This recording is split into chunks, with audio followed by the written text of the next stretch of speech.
Harian PA Permata GBKP periode 13 sampai 19 Agustus 2023. Hari ulang tahun Republik Indonesia ke-78 tahun.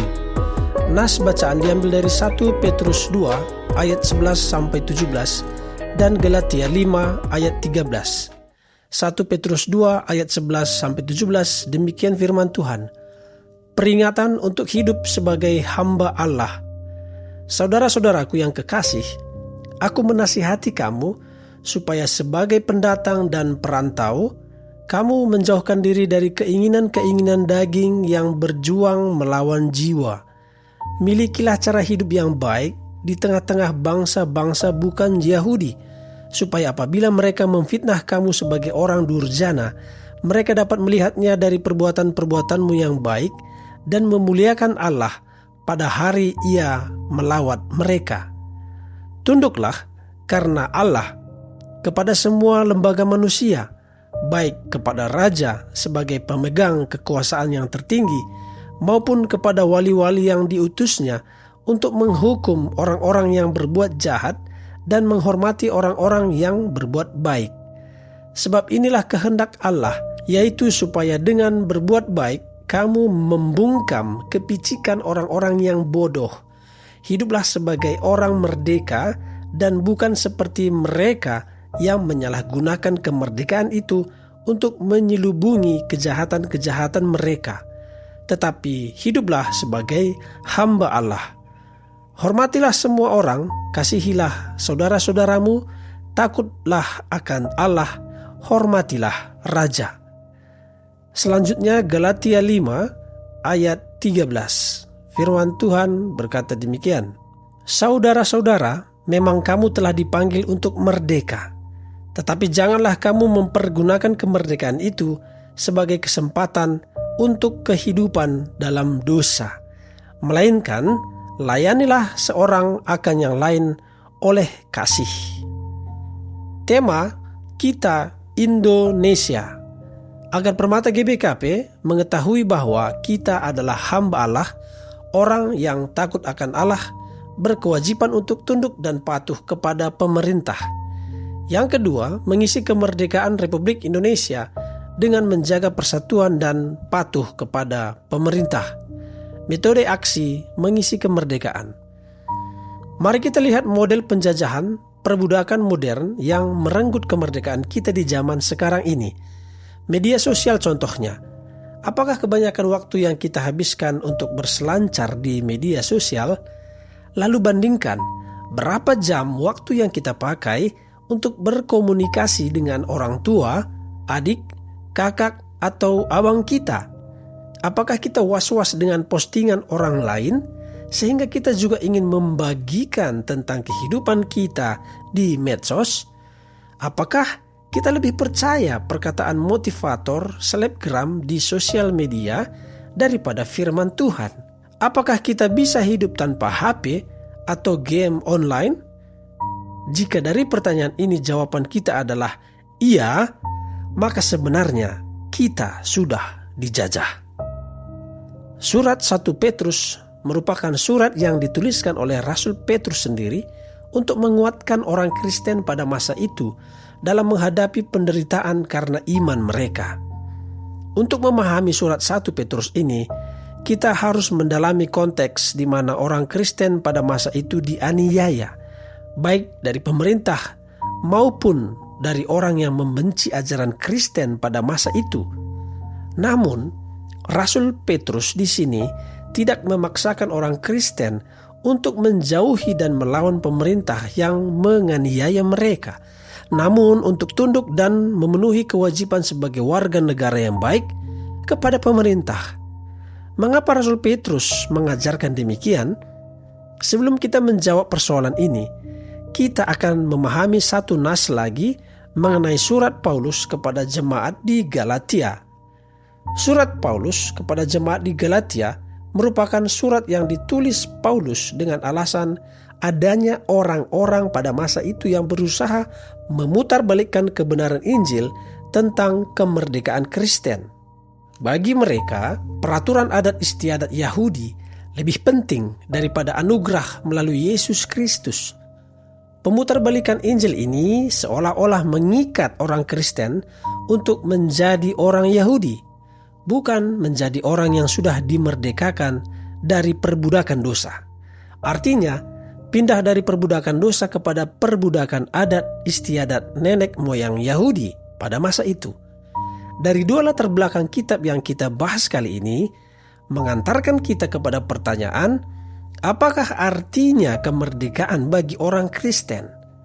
Untuk membahas lebih dalam mengenai pertanyaan ini, kita harus mulai dari keberdosaan manusia. Ketika manusia jatuh ke dalam dosa, maka manusia menerima upah dosa, yaitu maut. Artinya, dalam setiap kehendak, keinginan, kemampuan, dan apapun yang dikerjakan manusia adalah jahat di mata Tuhan. Manusia tidak mampu lagi melakukan yang baik di mata Tuhan, sehingga manusia tidak mampu mengupayakan keselamatannya sendiri. Ibarat seorang pemuda yang sembrono telah jatuh ke sebuah sumur air yang sangat dalam, segala upaya yang dilakukannya untuk naik ke atas adalah upaya yang sia-sia. Tangan, kaki, dan tubuh yang basah tidak akan mampu menolongnya naik karena air sudah melicinkan tubuhnya. Setiap tenaga yang dikeluarkannya untuk mendorong tubuhnya ke atas semakin menguras energinya dan melemaskan tubuhnya. Intinya, dia sudah mati dalam kehendak dan upaya untuk menolong dirinya sendiri. Satu-satunya harapan untuk hidup hanya pertolongan dari luar sumur. Harus ada yang menurunkan tali atau setidaknya tangga untuk menolongnya keluar dari sumur itu. Dari cerita ini, juru selamat kita Yesus Kristus tidak mengulurkan tali atau menurunkan tangga, tetapi melompat ke dalam sumur itu, mendorong dan mengangkat pemuda tadi ke atas untuk meraih daratan. Dan Yesus menggantikan pemuda tadi untuk menerima konsekuensi dari perbuatannya. Yesus mengambil langkah yang lebih menyakitkan untuk menyelamatkan manusia. Karena manusia tidak akan mampu untuk mengupayakan keselamatannya sendiri, maka Yesus memberi dirinya bagi manusia untuk menjadi korban penebusan bagi dosa manusia. Setelah diselamatkan, manusia dimampukan untuk melakukan perbuatan baik. Manusia dimerdekakan dari perbudakan dosa untuk bebas mengasihi dan melayani orang yang telah menebusnya, yaitu Yesus Kristus. Kembali kepada nas kita, dalam surat 1 Petrus, setiap orang yang percaya adalah pendatang dan perantau di dunia ini. Artinya, dunia ini hanya tempat persinggahan sementara, karena memang dunia ini bukan milik kita. Sebagai seorang pendatang dan perantau, maka kita harus tunduk kepada pemerintah, bukan karena ketakutan kepada mereka, melainkan kita tunduk karena Allah. Allah adalah alasan kita untuk tunduk terhadap pemerintah. Walaupun pemerintah dunia ini menganiaya orang Kristen, sebagaimana konteks surat 1 Petrus ditulis, kita tetap harus hidup sebagai orang yang merdeka. Kemerdekaan yang kita peroleh dari penebusan Yesus Kristus menjadikan kita sebagai hamba Allah yang hidup dan tunduk bagi Allah. Semakin kita menyadari kemerdekaan kita di dalam Kristus, maka semakin baiklah cara hidup kita di hadapan orang-orang yang meremehkan pengikut Kristus. Kemerdekaan kita di dalam Kristus memampukan kita menjadi hamba Allah. Makna kata hamba di sini berkaitan dengan kerelaan hati dikuasai sepenuhnya. Hamba Allah berarti orang-orang yang dimerdekakan dari perbudakan dosa dan dengan kerelaan hati dikuasai sepenuhnya oleh Allah. Hamba Allah tetap memberi dirinya dipimpin oleh Roh Tuhan sehingga tidak hidup bagi dirinya sendiri, tetapi melayani Allah selama hidupnya. Sementara dalam kitab Galatia, Paulus menekankan bahwa kemerdekaan adalah sebuah kesempatan untuk melayani. Kemerdekaan merupakan sebuah kebebasan, namun kebebasan itu bukan berarti melanggar berbagai aturan yang ada. Kesempatan yang diberikan itu berarti mereka yang dimerdekakan tidak hidup bagi dirinya sendiri, tetapi hidup bagi penebusnya. Segala yang kita miliki, baik waktu, uang, pikiran, tenaga, dan seluruh hidup kita demi kemuliaan namanya. Dengan bahasa lain, ego kita harus berlutut di hadapan penebus kita. Johannes Calvin, tokoh aliran gereja kita, menyatakan bahwa pemerintah adalah hamba Allah sebagai pelindung dan penjaga hukum-hukum ketetapan Allah yang diberikan mandat dan tanggung jawab untuk melindungi kemerdekaan masyarakat. Calvin percaya bahwa baik politik maupun pemeliharaan Allah bekerja melalui pemerintah. Tidak ada pemerintah yang tidak berasal dari Allah dan bertanggung jawab kepada Allah. Untuk itu, sebagai warga negara, kita wajib mematuhi dan tunduk kepada pemerintah sebagaimana kita mengasihi Allah. Kemerdekaan Indonesia merupakan anugerah Allah. Kemerdekaan kita tidak terlepas dari peristiwa penyerangan bom atom sekutu ke kota Hiroshima dan Nagasaki yang melemahkan pasukan Jepang sehingga Jepang dipaksa mundur. Tetapi Bung Karno didesak untuk menyatakan kemerdekaan di Jakarta 17 Agustus 1945. Kemerdekaan ini adalah sebuah momentum, kesempatan bagi anak bangsa untuk memilih dan mengarahkan hidupnya sesuai dengan pilihannya sendiri tanpa intervensi dari orang lain atau penjajah. Kita memperingati 78 tahun Indonesia merdeka. Namun kita juga harus mengkritisi sudah berapa banyak kemerdekaan Indonesia ini membawa kesejahteraan bagi rakyatnya. Melihat ke fakta sejarah, penjajah yang datang ke Indonesia juga memboncengi warga Indonesia sendiri untuk mengeksploitasi dan menjajah tanah air kita. Buktinya, tidak semua orang Indonesia pada masa penjajahan itu miskin, bukan? Tetapi ada juga orang lokal yang kaya raya dan dapat akses istimewa ke company pada saat itu. Dan yang lebih mengerikan adalah ketika elit lokal itu untung, maka dia diam saja terhadap nasib anak bangsanya.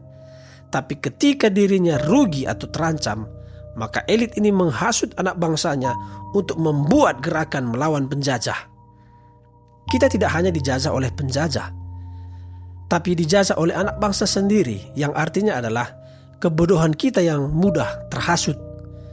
Berikutnya, politik penjajah yang sering dipakai adalah politik adu domba. Dan keuntungan dari politik ini dibagi antara elit lokal dan penjajah. Belajar dari kesalahan masa lalu, kita sebagai warga negara Indonesia yang terdapat beragam suku bangsa dan bahasa, tentu sangat mudah diadu domba hanya oleh perbedaan di antara kita. Dan anehnya, kita juga mudah terhasut karena wawasan kita dangkal dan kerdil. Marilah terima perbedaan di antara kita. Bersatu karena berbeda itu lebih baik daripada bersatu karena serupa. Sebab dalam perbedaan kita dapat saling melengkapi dan mengisi. Semangat persatuan dalam perbedaan ini harus dipupuk dalam diri Permata GBKP. Jangan karena berbeda pendapat malah tidak datang PA, menyindir di sosmed, menghasut orang untuk membenci orang yang berbeda dengan kita, dan sebagainya. Sungguh betapa kerdil wawasan kita jika ada yang masih berkubang di dosa ini. Saran saya, bertobatlah. Sesuatu yang membelenggu dan mengatur hidup kita adalah perbudakan atau penjajahan. Perbudakan zaman sekarang itu lebih halus, lebih tidak kentara dibandingkan zaman dahulu. Intinya, mereka meraup keuntungan dari Anda tanpa Anda sadar bahwa Anda dibelenggu dan kecanduan olehnya. Perjuangan kemerdekaan Indonesia adalah perjuangan melawan kebodohan. Lihatlah Raden Ajeng Kartini. Perjuangannya adalah emansipasi perempuan untuk pendidikan yang layak. Agak aneh sekarang yang diperingati di Hari Kartini adalah pakaiannya, bukan pemikiran dan karyanya. Kita tidak anti terhadap teknologi, media sosial, dan platform-platform digital lainnya yang tersedia sekarang ini. Yang perlu kita kritisi adalah kita menjadi konsumtif dan diperbudak olehnya. Harusnya anak bangsa memakai teknologi itu untuk berkembang, menjadi produktif, dan menghasilkan karya baru untuk kebaikan umat manusia. Sebagai Permata GBKP, wujud konkret yang dapat dilakukan dalam mengisi kemerdekaan dalam rangka patuh terhadap pemerintah adalah dengan mendukung program pemerintah baik di tingkat lokal maupun tingkat nasional, bahkan internasional. Pedulilah dan perhatikanlah program desa tempat kita tinggal. Contohnya, program gotong royong kebersihan desa, saluran air, parit, dan pemberdayaan sampah. Ikutlah dalam musrembang desa, agar Anda tahu apa saja yang dapat kita lakukan untuk memajukan desa. Aktiflah dalam kegiatan pelayanan di desa kita, seperti pemilu, kerja tahun, gotong royong, atau jika perlu ikutlah dalam kepanitiaan tingkat desa dan kecamatan. Perluas relasi dan wawasanmu. Jika kamu masih sekolah, berjuanglah mendapatkan beasiswa untuk masuk ke perguruan tinggi terbaik. Jika perlu, studilah ke luar negeri. Jangan takut gagal. Takutlah ketika tidak mencoba. Usahakanlah kemampuan, ability kita sesuai dengan minat dan bakat kita. Usahakan ikut olimpiade tingkat daerah, kabupaten kota, provinsi, bahkan tingkat nasional dan internasional. Jadilah saintis, atlet, atau apapun itu menjadi versi terbaik dirimu sendiri, karena di zaman sekarang peluang untuk sukses sangat terbuka lebar. Jangan takut untuk menjadi berbeda dengan orang lain, karena untuk mencapai puncak biasanya perjalanannya cukup sepi. Pilihlah untuk merdeka dan menjadi terbaik dalam versi dirimu sendiri. Letakkan gadgetmu dan keluarlah. Sambut kemerdekaan dengan karya dan prestasi. Selamat ber-PA untuk seluruh permata GBKP.